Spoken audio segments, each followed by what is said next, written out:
The 80s were a wild time for animation, and a perfect example of that would be the Canadian film Heavy Metal. All fantasy sci-fi lovers, this is your cue to sign in for a crazy, nostalgic trip.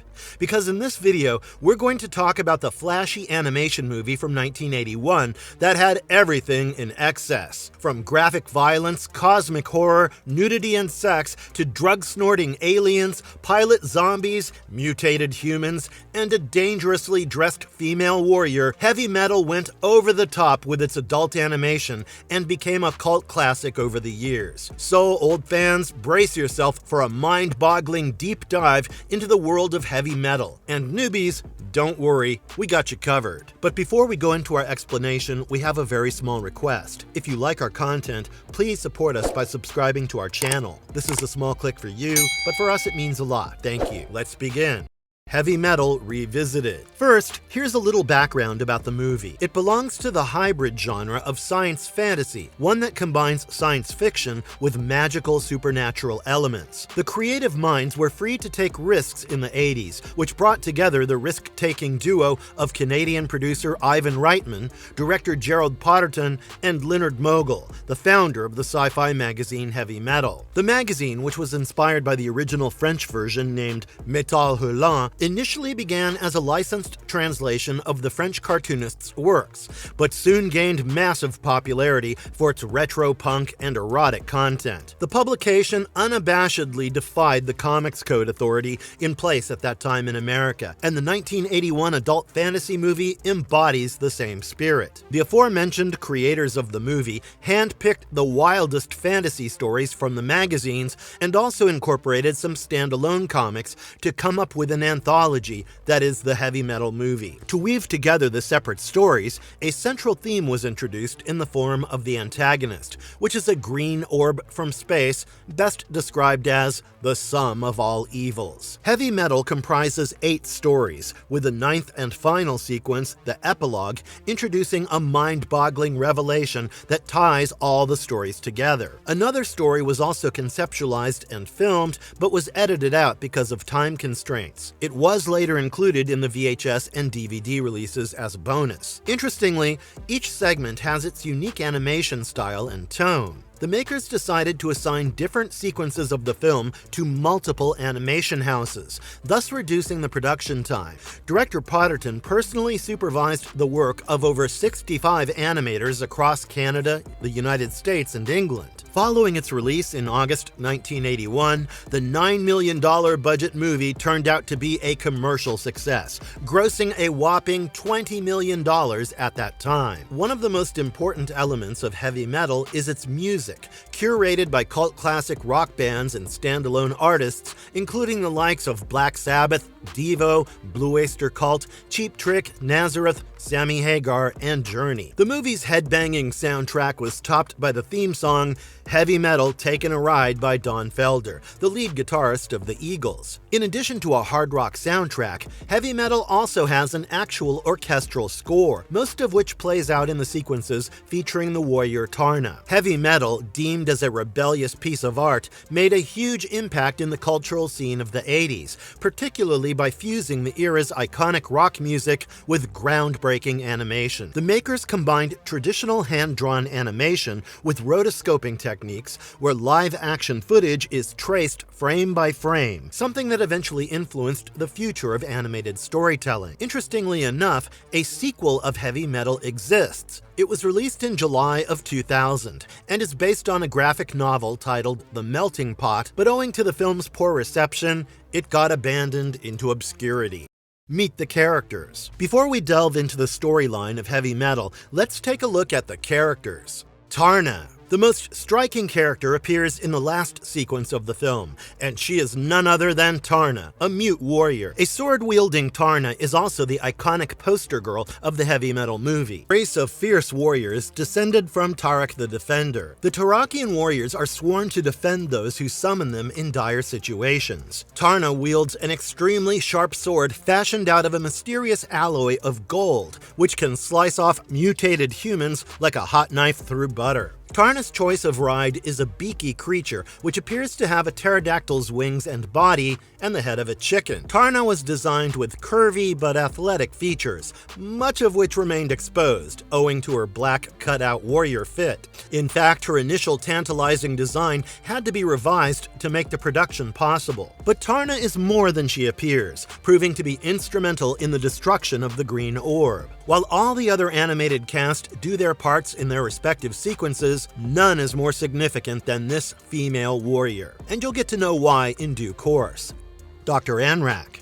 At first, this character appears as a creepy scientist who specializes in space defense and is important enough to be called into the Pentagon to talk about alien attacks. But he eventually turns out to be an android working for aliens on Earth. Dr. Anrak starts malfunctioning after spotting the Loc-Nar in a top security meeting. Loc-Nar. So what's this Loc-Nar we just mentioned? Remember the green orb from space? The sum of all evils? Yep, that's the Loc-Nar. This evil energy has affected societies through space and time, and takes the center stage in heavy metal. The different stories in heavy metal unfurl around the Loc-Nar, which is eventually destroyed, but not before it wreaks havoc on Earth and in alternate worlds. The origin of the floating crystalline sphere is not known, but every person who's come across the mystical Loc-Nar across galaxies and dimensions have been affected by its corrosive power. Grimaldi. He is the first character to appear in the movie in the opening segment. Grimaldi is an astronaut who brings the Loc-Nar to Earth and sets the storyline of heavy metal in motion. However, things don't end on a happy note for Grimaldi. Grimaldi's daughter. Another crucial character is the astronaut's daughter, who's forced to hear about the Loc-Nar's sinister deeds. Turns out, she has a connection with Tarna, one that transcends time and space.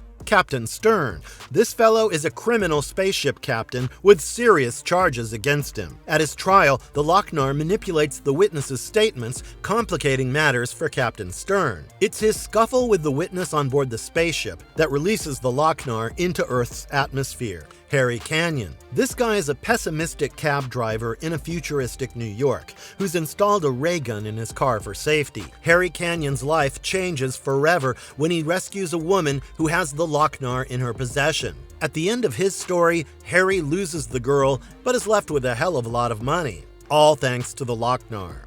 Den. This young man also becomes a victim of the Loc-Nar and gets transported to another planet, where he falls in love with a woman. Den embarks on a treacherous mission to track the Loc-Nar and save his lover, and then decides to live out the rest of his life on the new world with his new love. So these are the primary characters of the movie that continue the storyline. And now, it's time to delve into the plot. The plot segments explored. Heavy metal begins with the Loc-Nar floating through space, and this eerie premonition: a shadow shall fall over the universe, and evil will grow in its path, and death will come from the skies. The first story, titled Soft Landing, opens with a shot of a space shuttle circling the Earth. Its bay doors open, and out comes astronaut Grimaldi, seated behind the wheels of a 1960 Corvette. As the song Radar Rider plays out loud, Grimaldi charges towards Earth, lands near a crop field, and drives his way home to a sprawling mansion. As he opens the doors, Grimaldi is greeted by his daughter, who asks him, "What did you bring me?" This brings us to the second segment, titled Grimaldi, where the astronaut opens a box and the Loc-Nar is revealed. Its neon green glow immediately causes Grimaldi to disintegrate. The Loc-Nar rolls out and reveals itself to be the ultimate evil force in the universe. It terrorizes the daughter and tells her in a mechanical voice, "Do not try to escape. You are in my control." The orb then says she holds more power than she realizes and shows her a glimpse of scientists excavating an arid terrain with the help of alien workers. They discover the green orb and are immediately vaporized, just like Grimaldi. Cornering the daughter, the Loc-Nar then proceeds to narrate various tales of its existence and influence, the first one being the tale of Harry Canyon. This is the third segment in the anthology, which is set in a futuristic New York, the scum center of the world, riddled with crime and corruption. Harry Canyon is a cynical cabbie who reads about an ancient relic, the Loc-Nar, being on exhibition at the Met. He picks up a punk youth as a customer, but when he tries to rob Harry, he activates the stun weapon at the back of his seat and disintegrates the robber. Harry then sees a red-haired woman running from the museum and lets her in his cab to save her from the gangster Rudnick. Harry learns that Rudnick is after the Loc-Nar, and so are the Venusians, who believe that the orb has magical powers. They share an intimate moment back at Harry's apartment, but the woman disappears the next morning. Later, Harry receives a message from the woman asking him to meet her secretly, and together they decide to sell off the orb to Rudnick and split the money. She hands over the orb's case to Rudnick and takes off in Harry's cab with the cash, but in a surprising twist, pulls a gun on Harry. She was merely using Harry for the deal and intends to keep all the money for herself. But Harry disintegrates her by the death ray beams and gets all the money for himself, calling it a 2-day ride with one hell of a tip. Meanwhile, the Loc-Nar vaporizes Rudnick and floats away. At the end of this story, the scene shifts back to the Grimaldi house, and Loc-Nar tells the horrified girl that this story was her first lesson.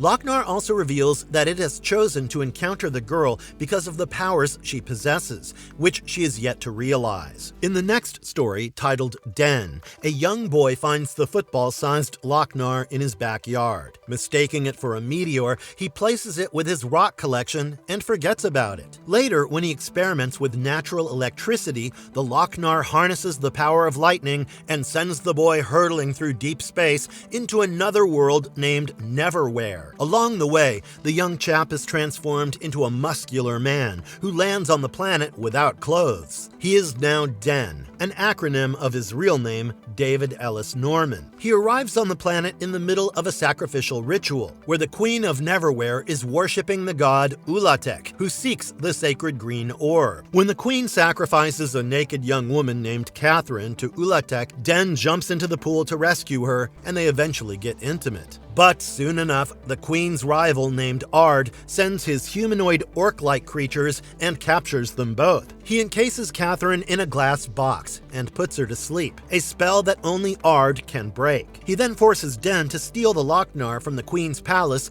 and lends Den his best warrior, Norrell. Den infiltrates the Queen's palace, but is caught looking for the orb. The Queen offers to let him go if he satisfies her sexually. During their intimate session, Norrell steals the Loc-Nar, and the Queen believes Den was just a distraction. She chases Den back to the Ulatek statue, where Ard has started the ritual already. As the two rivals fight over the Loc-Nar, Den manages to recreate the experiment that transported him to this planet. When the lightning strikes, Ard and the Queen disappear and presumably get transported to Earth. Den refuses to wield the power of the Loc-Nar to rule the planet and decides to fly away with Catherine instead. Without a master, the Loc-Nar floats away in space again. After each story, the scene keeps shifting back to the Grimaldi mansion, where the Loc-Nar continues to terrorize the girl as it narrates one incident after another. It says, "Very few escape my grasp, and my powers continue." Through each story, the Loc-Nar proves how it's been impossible to destroy its power,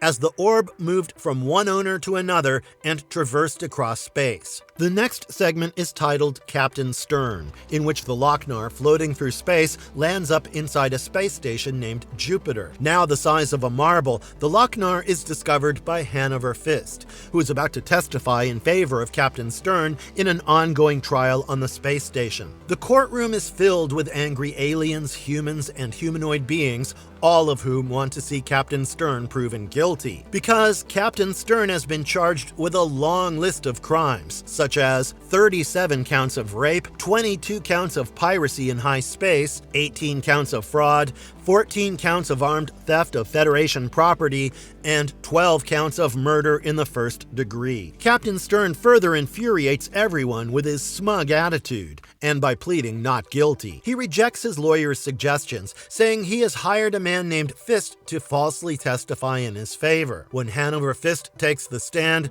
fidgeting with the Loc-Nar in his hand, Fist ends up blurting more crimes committed by Stern than he was charged with. With each testimony, Fist grows angrier and hostile, eventually turning into a green humanoid monster that chases Captain Stern across the courtroom and through the space station. When Stern offers Fist the money that he was promised, he calms down and returns to his former lanky self. But Captain Stern pulls a lever and opens a secret trapdoor beneath Fist, sending him spiraling into space. Fist burns to ashes, but the Loc-Nar keeps rushing through space with Fist's burnt-off hand still clutching the green ore. In the next story, titled B-17, a World War II B-17 bomber aircraft named the Pacific Pearl flies over Europe in 1943, with the theme song Heavy Metal Takin' a Ride playing in the backdrop. When the B-17 is hit, it takes heavy damages and starts smoking. The co-pilot goes to the back of the plane to check on the cargo and the tail gunners. He finds all of them dead, and through the hole at the back of the aircraft, he sees the Loc-Nar chasing them. The Loc-Nar attaches itself to the base of the B-17, and the aircraft begins to glow green. The corpses too begin to emit a green aura, and the co-pilot is knocked off for a while. When he wakes up, he realizes that the corpses have been reanimated into bloodthirsty skeletal zombies, and before he can convey the happenings to the pilot, the co-pilot is killed. Suspecting something is wrong, the pilot switches on autopilot mode and opens the cockpit door only to be greeted by a gunner zombie. He jumps out of the plane and lands on a deserted island with the help of his parachute, only to realize that this too is a graveyard of war pilots. The island is riddled with crashed warplanes and is swarming with skeletal zombies. With nowhere to escape, the pilot accepts his fate and lets out a howling scream. Another segment called Neverwhere Land was conceptualized to tie the plots of Captain Stern and B-17 together, but it had to be excluded because of time limitations. Neverwhere Land focused on how the Loc-Nar crashed into a water body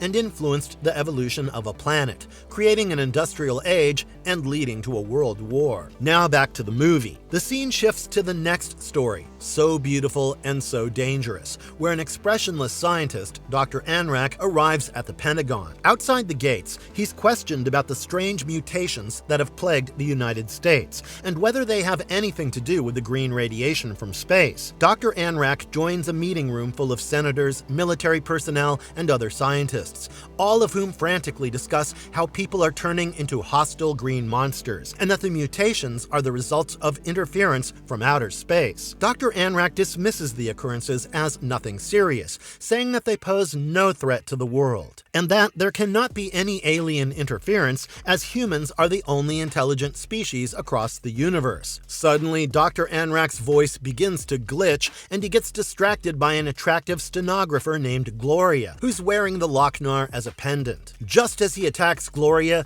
a smiley-shaped spaceship appears over the Pentagon, drills through the roof, and pulls up Dr. Anrak, and also accidentally Gloria, into the ship. The ship is being operated by two lazy alien pilots and a sassy robot, who reveals that Anrak is actually an android. The robot is glad to see Gloria and instantly flirts with her, inviting her for a drink in the interior chambers of the ship. They engage in robot sex, albeit off-screen, and then the robot asks Gloria to marry him, and she agrees. Meanwhile, the alien pilots Zeke and Edsel reveal Gloria is the first Earth chick they have met in a decade. They take a drug called plutonium Nyborg and zone out in the cosmos before crash landing in a massive outer space colony. Now comes the most intriguing segment of the storyline. The Loc-Nar corners Grimaldi's daughter for one last story, Tarna. The green orb is now the size of a small meteor. It crashes into a volcano and turns the lava into toxic green slime. When a local tribe of onlookers climb the volcano, they get covered in the slime and are turned into mutated green abominations. The first one to emerge from the slime is established as the barbarian leader, who leads his mutated army to attack a nearby city of innocent scholars. As the mutated beasts continue to slaughter the population, the city council meets and decides to alert the Tarakians, a race of powerful ancient warriors who have protected the city for centuries but are now a dwindling race. As they finish summoning the Tarakians, barbarians enter the chamber and slaughter every single one of them. But the call has already reached Tarna, a mute Tarakian warrior with silver hair. She prepares for the battle by taking a dip in holy waters of a temple, completely naked, and then donning her tantalizing armor and picking up her golden sword. Vowing revenge upon the evil that massacred the city, Tarna arrives at the crime scene riding on her avian mount, a gigantic bird-like beast. She finds an amulet, which she takes to a local tavern and investigates, only to find that the barbarians have camped near the green volcano. After a brawl at the pub and killing some barbarian thugs, Tarna flies through a canyon looking for the camp and the Loc-Nar, but is captured by a huge net cast by the barbarians. Tarna is tortured and thrown into a pit, while her mount is used for target practice by the mutated barbarians. The bird manages to free itself and rescues Tarna, but they are shot at again while flying through a canyon. With her mount injured and fallen, Tarna engages in a death match with the barbarian leader. She kills him by slashing his throat with his own mechanical arm,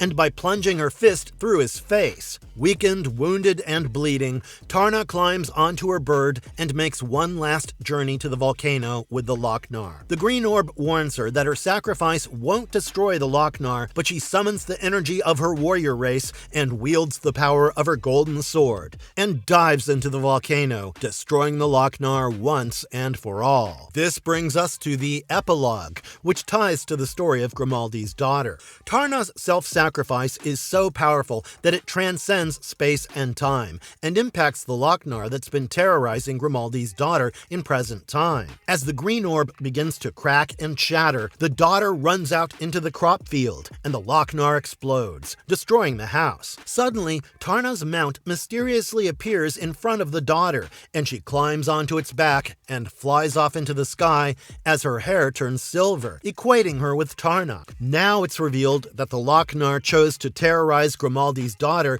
as she was destined to become the Tarna of present times. The film wraps with a beautiful narration. And we quote, "The spirit of Tarna is transferred across the universe to a new defender, and the power of evil is contained for another generation, and a new Tarakian is born to protect the next." Heavy metal and its many themes. In the 80s, not many other than Ralph Bakshi were experimenting with adult animation, and hence, when heavy metal arrived with its dark and edgy themes, the movie resonated with the youth. Most of the cartoons at the time were focused on kids, and the positive response to heavy metal suggested that viewers were interested in alternate forms of entertainment. The movie unabashedly explores sexual content and adult themes, such as in the story of Den, the protagonist transforming into an attractive man, signifying sexual awakening. And again, in the story So Beautiful and So Dangerous, the robot sex sequence hints at the power of seduction. The movie also explores themes of corruption, greed, dangers of technology, a desire for immortality, and a longing for ultimate power. The story of Harry Canyon shows how greed drives the characters to destroy each other, while Captain Stern shows how power and corruption are intertwined. The segment B-17 is particularly interesting, as it depicts the effects of war through horror elements. Themes of rebirth and redemption run all along the Tarna story, with the ending showing that there will always be evil and those who fight it. The central theme that ties all the segments together is the power of evil, represented by the Loc-Nar. The green orb shows how pure evil has the power to destroy anything it touches. Heavy metal also features graphic violence and gory action sequences, making it a guilty pleasure for any action animation fan. Marvelous verdict. There really is nothing like 80s animation. For those who watched heavy metal when it was released, are firm believers that it's one of the best movies of all time. A perfect blend of everything edgy and rebellious, heavy metal had a significant impact on future productions, inspiring Netflix's Love, Death, and Robots from David Fincher and Tim Miller. Other productions, such as The Animatrix and Metal Hurlant Chronicles, also have traces of heavy metal elements. So that's it for now, folks. We'll come back with more movie explorations, but till then, if you're a true blue animation lover and a sci-fi fanatic, go ahead and watch the 1981 edition of this movie. You will not be disappointed. And if you liked our content, don't forget to leave a like and subscribe to us if you haven't already. Have a good one and be safe. Thanks, everyone.